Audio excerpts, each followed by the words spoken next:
Good afternoon or good morning, and welcome to H3TV, where we meet you every Wednesday and we talk about how the heck do you stay hopeful, healthy, and happy when life can be full of disruptions, professional disruptions, personal disruptions, and even literal disruptions. How do you keep going? But not just keep going, stay positive and influence those around you for good, even when life is hard. I love to come to you every week and to encourage you. As a professional speaker, an international award-winning author, and a certified coach, I love to show people their worth and remind them that there's hope even in the hard. Please help me welcome to the stage today my guest and my friend, Candace. Hey, Candace, welcome to the show. Woohoo! Hello, darling. So nice to be here. Oh, so happy to have you. So tell us who you are, Candace. Who are you? Where do you live? What do you do? That's always a loaded question, hey? So who am I? I'm an integrative energy healer, meaning the last 24 years, I've just cultivated different modalities to support somebody going through trauma to transform it into just freedom and light. So using multiple different modalities along the way, I just had this always this desire to understand how emotions got trapped in the body, how to identify them, where to go to find them, and then to be able to release them and replace them with infinite love. And it's just become this passion over time that I found incredible teachers that have just helped me. I mean, it's a never ending kind of space to be in, because once you feel like you know so much, all of a sudden there's another portal and you're like, oh my gosh, where the hell has this been all my life? So that's just this insatiable desire to help others. But initially it was for me to help myself. And 24 years later, I'm still learning and growing. So that's kind of me in a nutshell, if I can put it in a nutshell. And yeah. I love it. I met Candace at a breathwork workshop, and I had no idea what it was. And then I thought I did it wrong, and I explained to her what happened, and she knew exactly what happened, which made 100% sense, but was confusing to me. You do such beautiful, important work, and I've shared your name with many people because I think you are one of the many healers, and I love to surround myself with healers and Thank people you. that have a heart to serve from a place of enormous love and generosity. So thanks for being the beautiful woman that you are. That's totally you. So it's a reflection, right? So Candace, today I always like to acknowledge that we're humans, right? And we have messy parts and life gets messy. And so I love for my guests to share a little bit as my audience gets to know you is what is a disruption that you have faced in your life in any form that You you'd be like, know, so of course we all have many that come along the way, but there's been just 1 year, it's about 3 years ago, that was probably the toughest time in my life. I've had lots of other tough times, but they were kind of like spread over a time. It wasn't so much in one. So it kind of started, actually, we were starting the conversation earlier on at 6:30 in the morning. I got a call from the hospital, and my son had an accident. And of course, as a mother, that's the last thing ever anybody wants to hear. But little did I know that it was going to be a year of insanity. It kind of opened up this portal of extreme trauma. And yes, it was an opportunity for me to really use my modalities. So extremely terrifying accident, 15% chance of survival. God is so good, and he survived that. And 4 months later, another accident. A month later, another accident. In that time, I had a knock on the door. My cat was bleeding out his mouth, had to rush and put him down. I got a knock on the door that my ex-husband had brutally murdered somebody, which threw me in complete PTSD. I started hemorrhaging for 17 days, got COVID for 5 weeks, lost my house, my office, and a car in a hurricane. And then there was an accidental overdose in the family too. So it was literally not even a moment that I could come up for air before the next extreme trauma um, came flying at me. So, yes, opportunity in those moments to use my tools. And that's why I teach what I teach, because if I didn't have the tools that I have, I don't think I would have survived that year at all. Like literally, emotionally, mentally, physically, my body broke down. My mental state, you can imagine, as a mama going through all that, and then still having to kind of survive and help others while I needed to look after my daughter at the same time. So, yeah, we get thrown into some messes sometimes, but yeah, I know. I mean, I can relate so much, Candace, and I always think like disruption doesn't knock on the door. Is this a good time? Can I check in now? Like, there's no like you know from the Are you last one, are you ready? ready for another? Exactly. And it's like, no, I'm not ready. I'm totally not ready. I'm not sure I'll ever be ready. But could I have 5 minutes? And when it stacks like that, it's even more traumatizing, right, for you, because we are healer. Like, you get to do this great work. But if you're doing it from a place of depletion and survival of your own traumas and your own multiple disruptions, that's a lot of disruptions. And my heart just goes out to you. And I know the beauty and the love you give out to the world. And so when we're trying to give, we have to refill. And when we're living in crisis mode and crisis management and trauma, that's a lot of trauma. That's a lot of pain. And so what I wonder about always, when we know our listeners also deal with levels of trauma and levels of disruption professionally, personally, and literally, we have so many clients and audience members that have had a trauma with a child Mm-hmm. in many ways. How did you find hope, and what are some things you can encourage them to be hopeful through their own disruptions of their life of multiple layers of stacking? And pets are part of our family too. So Mm-hmm. Yeah, thanks. So, one thing I always remember in that moment is when we are coherent. Coherency means your mind, your heart, and your gut are in alignment. When we're in that space of coherency, and we get there through the breath. God gave us medicine literally under our nose, and it's the only thing we cannot survive without for 5 minutes. Water we can, food we can, shelter we can, but the breath is within a shorter space of time, we're no longer on this planet. So obviously it's really important. So when we take these deep, slow breaths in, we kind of drop into the heart, and having faith in those moments, literally I had no other choice. So everyone's like, how do you have so much faith? No choice in that moment, but I do have a choice, and I do choose to know that God will always put me in a better position than where I am in that moment. So while I was, and that's another thing about being a healer, which is a gift, is I can put myself behind for that moment to be present for someone else, which is really, really helpful when you're in trauma. So dropping into the heart, breathing softly, gently, even if it's for 5, 10, 15 minutes. And in that space, visualizing, seeing, and declaring and gratitude that the result that you want. So in that space, while I'm working on someone else's body, I'm like, okay, God, you look after my baby, I'll look after yours. And I'm seeing and feeling the result I want. I'm seeing the right surgeon there. I'm seeing my son coming out of the hospital. And, my heart goes out to a lot of people because, yes, sometimes we do all this and the result we want. Hello, darling. See, there's some confirmation.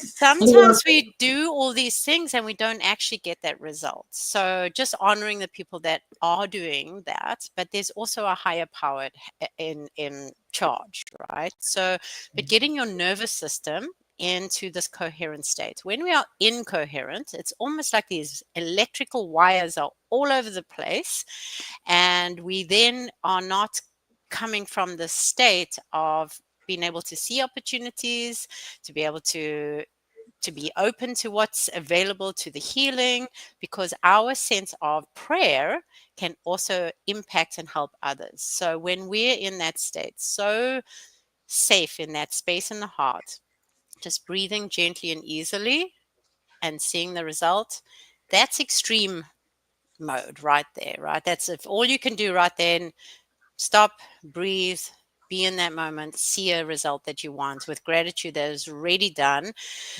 and keep going on that space. But sometimes we literally have to do it every 10 seconds because where the mind goes, right? That fight flight response of seeing the result that we don't want and that fear that is going to happen, we have to interrupt that pattern. It's like a pattern that wants to come up because it's survival, exactly like you say, right? Mhm. So the body has to be calm, the mind has to be calm, The heart has to come from that space of gratitude. And then obviously there's other deeper ways of going into the breath work that you and I did together. Is more intensive form of breath work, right? So sometimes that's too much. You don't want to do such stimulating breaths. So there's different types of breathing techniques. But number one is the breath, and then making sure you're nourishing yourself. There's 6 fundamental practices. One is prayer and gratitude, always. Connect, have gratitude, breath work. So making sure you're breathing slow and deep. When we're in fear, we hold our breath and we just squeeze it tight, and then we can't allow any space for God to be present. We're gripping. Um, movement, moving the body, right? We want to move that chi, move that stagnation. Nourishment, making sure you have the right nourishment. You're feeding yourself. You're feeding your mind. What are you feeding your mind? Are you feeding your mind fear? Or you're declaring out what you want? What are you eating? What are you putting in your mouth? Are you hydrating? Number 4, connection, connecting your feet on the earth. Again, we are electricity, we frequency. So you want to channel that energy out of your body, but then connecting to others. Hey, Annie, I'm completely stressed out right now. Can you pray for me? Can you support me? Can you help me? We tend to withdraw and we don't ask for that help. Number 5 is expression, writing it out. Whatever is non ideal in that moment, write it all out. Gratitude, then write what you want, or dance, or paint, or however you want to express yourself. So, those are kind of fundamentals to be Yeah, able to. I love what you're teaching. It's beautiful stuff. And I just want to know some of the things you use, but I'm going to reflect back to hope before we move on to Yeah, health, okay. because you said some really great things. And I forgot to say to our audience, if you have questions or comments throughout, feel free to drop them in the chat. Any questions you ask of myself and Candace, we'll make sure we respond to those. But Candace said something important that I haven't had a lot of guests say, and I think it's really important. I want to reiterate it. She said, trust the gift.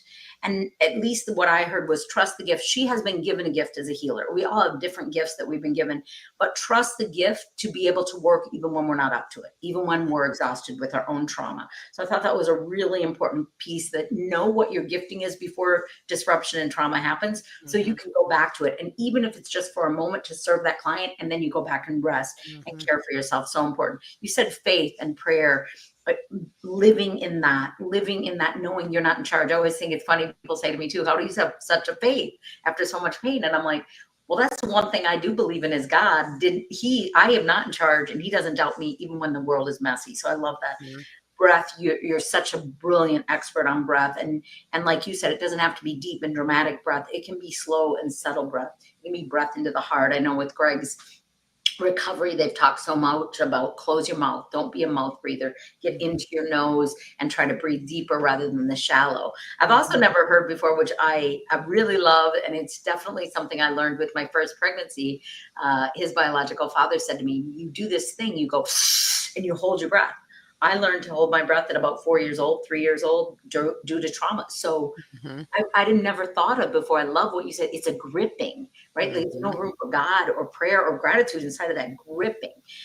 Also, what you said about gratitude is really beautiful, Candace, because you talked about gratitude, but you also talked about the visualization. You saw your son healing from the accident. You saw him fully coming home. You got a visual. You were grateful for his life, and then visual, beautiful. Nervous system. We know it's so important. But the word I want to think about that Candace, I think, is really teaching us here today is interrupt. Interrupt that despair, that desperateness, that trauma, that fear, that holding our breath. Interrupt it with what if and something positive and good. So those were beautiful tips.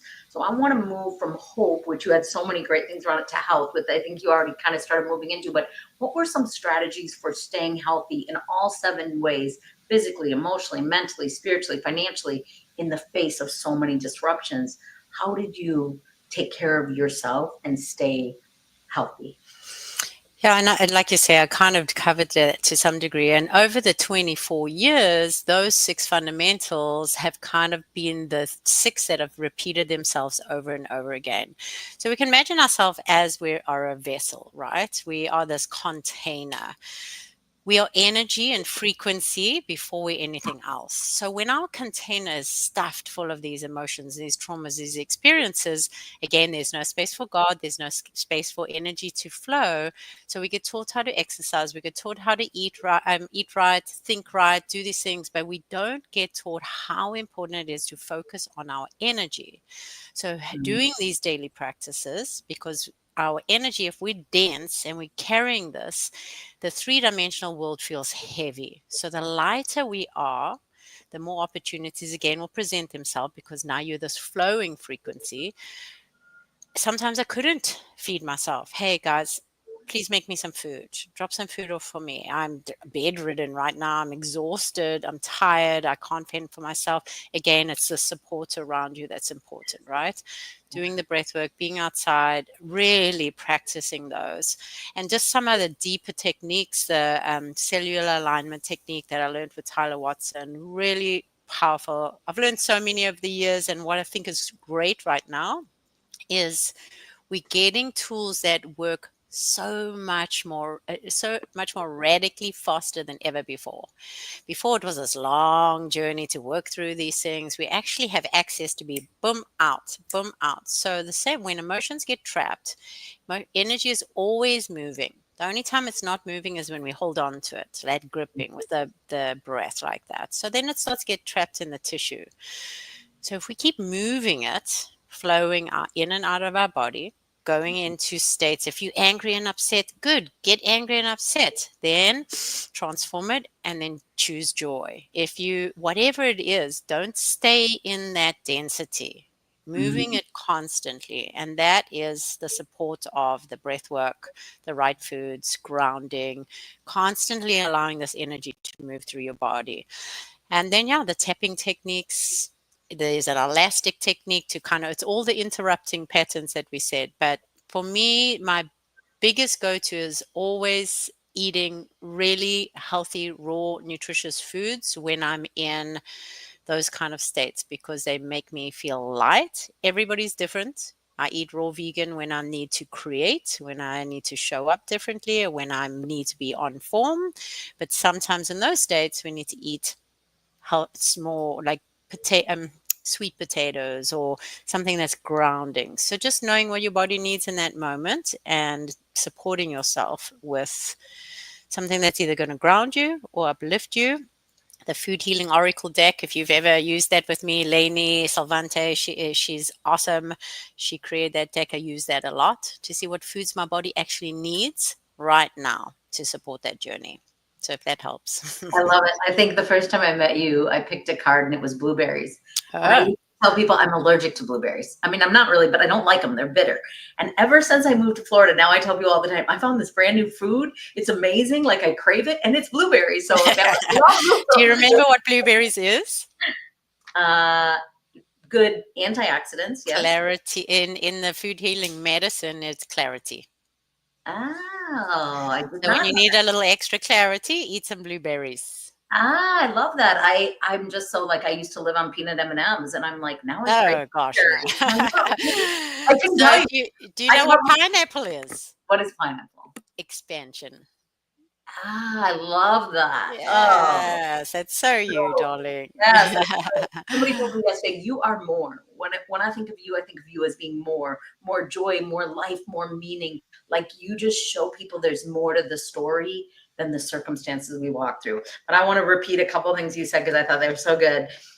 And I think is so important, reliable relationships. So not just Mhm. relationships, but sometimes we're like, I know a million people, but it's like, who can you actually call and say, I can't even feed myself. Like I Mhm. need a sweet potato today. Could you just, that's all I need. And when we have friends like that, that is just like a treasure and a gift. You Mhm. also said ask for help. I think it's hard for people to ask, but it's part of being healthy is asking, I can't, I need a little help for myself, for my kids, for my life. I'm overwhelmed. I love the shift, but more importantly, I think emotionally healthy people, and I think you are saying this is we get to acknowledge I'm super angry today. I'm super sad. I'm super frustrated. It doesn't mean it defines me, but it's okay to acknowledge that all these disruptions are really affecting me and I'm still doing my best. but acknowledge and then shift out of it. And I like the one thing that you said, know your body, and what you're saying is what worked for you, that sweet potato. But I remember when I was pregnant at 26 with my daughter, and I went to the doctor and I was super emotional. I was just like sobbing, and I'm like, I'm sorry, I don't know why I'm so emotional. He said, it's okay. And I was like, what? And he's like, I'm you are allowed to be. you're allowed to. And he said, you're creating a miracle. He said, so many people think I'm going to get pregnant. I'm going to have 3 kids. They don't understand that each life is a miracle. And then your body's working so hard to create and carry a life into the world. And I said, my body's so loud. And he said, well, your body always talks to you and tells you the food it wants. It's just you're listening more. And I think, Candace, you have such a gift. Part of being healthy for you is listening. And sometimes we're moving so fast, especially when we're in survival mode, that we forget to listen. What do I need? I need a friend. I need a raw vegetable. I need a fruit. I need a blueberry. I need a pineapple, whatever it is. Exactly. Listen to yourself. And how about happy or humor? How, and was it possible to find any happy or humor in the midst of so many layers of heart? You know what? Talking about the like who you surround yourself with, I have an incredible tribe foundation of beautiful women that I've been friends with forever, but they know how to giggle. There's nothing better than a good belly giggle. And I think that's one of my favorite things to do. So when I have somebody that I love that I can giggle with, definitely. And I can giggle in those times too. And I can find, we can find humor in those moments and we can support each other. But yeah, I definitely have a source of good giggle medicine. We need that. We need friends that Yeah, laugh absolutely. at ourselves, laugh at each other, and just laugh, just giggle. Like, I love the word giggle. It even makes me want to Yeah, laugh it just makes you more. feel, Yeah. giggly. Yeah. Happy. So you faced a lot of disruption kind of stacked on top of each other. And what I always think about is if you could look back over your life and maybe when you were 20, when you were a teenager, what do you wish you knew then to prepare you for this disruption? And you're a very wise woman, you have a lot of knowledge, but is there something you wish you would have told you would tell a younger woman to prepare her for the possibility of disruption and challenges that will come in later years? Interesting that you say the age 20 is because that's when I went to my very first Toltec teaching workshop. And it was what opened me up to being so connected to the world, each other. My healing actually started around that time, even though I was naturally a healer as a younger child. And I wouldn't change a thing. Like literally all the experiences, all the tools, everything I've learned along the way. But going back to like, if I was to share it with somebody that didn't have my path, because if I didn't have my path, I wouldn't be as good a healer as I'm in my English language. I normally talk frequency, so whatever comes out, comes out. I wouldn't be so connected to my work if I hadn't have had the trauma I had and I hadn't had the results that I had from my work. But I think what's really important is to understand what your body is communicating, how the earth and the world is communicating to you. Like that rushing around, like you say, we don't stop to notice that. I was in Utah this last week, and I've had a dragonfly be my spirit animal for years. I got initiated from the dragonfly to the hummingbird while I was on my trip. And it was an incredible experience. But when we tap into the earth, when we really tap into Mother Earth, Father Sky, get into the heart and get so close with God, everything is communicating to us. Everything is communicating to us. And not only are we getting great messages, the ones you don't like are also communicating to you. So having and understanding that the world is always going to mirror back for you how you're feeling about yourself. Sometimes we only see negative in somebody else, and the more we judge and reject the non-ideal in someone else, the more we have to experience it. But if we can accept that we are one with everything in even those negative experiences, and we can love it as our own, it transmutes and we no longer have to experience that. So I know that wouldn't be for a 20-year-old, but probably at 20, I would have been open to that. But just being so super clear that you are experiencing the reflection of how you feel about you. And when we can take responsibility for absolutely everything that comes in our way, that we have created it, then we have power. But if there's blame, there's rejection, there's judgment, it's going to continue to show itself. And life can be really miserable when you don't look at your part to play in it. So, I mean, basically, that's the world I've lived in since I was 20 years old. So I would be telling myself exactly what I learned, but I try and share that with my daughter and my kids. And, sometimes your kids want to hear from other people, not their mamas. But when they're broken down and they're falling apart, then I'm the first person they come to at least. Oh, that's so true. It makes me laugh because I think about my kids will say something to me like, this person told me this, and I'm thinking, and it's amazing. And I'm thinking, I swear I said that for the last 20 years, but obviously it's sometimes they do need to hear from someone else. And Like, I was really? exactly. I was at a conference recently and we did a panel, and one of the audience members said, tell us about your failures. And kind of we all said we don't have any. And why we said it is exactly what you're saying, is like There everything aren't any. that set us back, everything that was a challenge for us, everything that didn't work out was a lesson that made us only that much better today in the work we do, and the ability to shortcut other people on their journey because of the lessons we've learned, because of the wisdom we've gained, because of all of it, if they're ready. So I love that. So beautiful. And just I do. I mean, I just keep hearing about Burning Man. Now, we're not going to talk about that. I don't know anything about Burning Man, but That looks like the law. I mean, it looks like a lot of fun, but I just can't imagine all that sand in my teeth. oh my God. And I No, someone thanks. asked me today, have you been to a festival? And I was like, no, I don't even know. I was thinking like an outdoor concert. And they're like, that's not exactly. Maybe back in my 20s. Now I like to just be in my little space and Be comfortable. So just one thing back on what we were saying, also, when we take responsibility and we do the healing journey, it helps our whole generations before us and in future of us and the planet. Like literally the planet Earth is doubling her octave right now. She's elevating to this next space and we are one with her. So the more we can support and help ourselves heal, take responsibility, come from that space of the heart instead of when we manifest from the mind, we experience duality. But when we manifest from the heart, you experience oneness. So noticing if you're manifesting something or you're wanting something and you're getting the opposite, it means that you're coming from the mind. The mind is dual. It has that duality.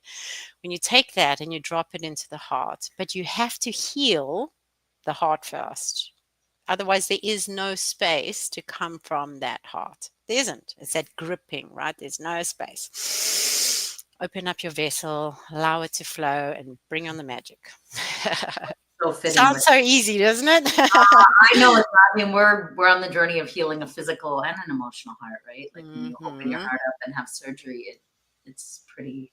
It affects you and everyone around you very Yeah, greatly, and it's like you're starting from zero. But the way I told the doctor, I figure Greg's got another 60 years now. If he was out running the day before and they said now he's got new plumbing, I'm like, all right, let's do it. But it's a journey, and it is such intentional of what are we looking at, what we've missed out on or what we've gained, what could have been or the miracle of what is. And so I just think that's so it's important. kind of the only place we can come from in that moment, right? Because we can't go back. Well, we can have awareness, but I think again that faith and that trusting and knowing that everything has a gift, everything, and trying not to judge it as good or bad. It's just an experience, and our perception of that experience is going to make it good or bad for you. And also, how you're perceiving it is coming from your past and the trauma that you've experienced. So, if you want to come from the space of alignment and truth, you have to clear your trauma. You have to get, come to love it as a beautiful piece of art. Otherwise, it's going to constantly hold you back. Yeah. And so many lessons to learn. And I saw something on Instagram recently, and it was like 5 generations of women and one whispering to the other, I'm doing my healing work so you can heal. I'm doing and it was just this beautiful, I don't know, I thought it was really beautiful.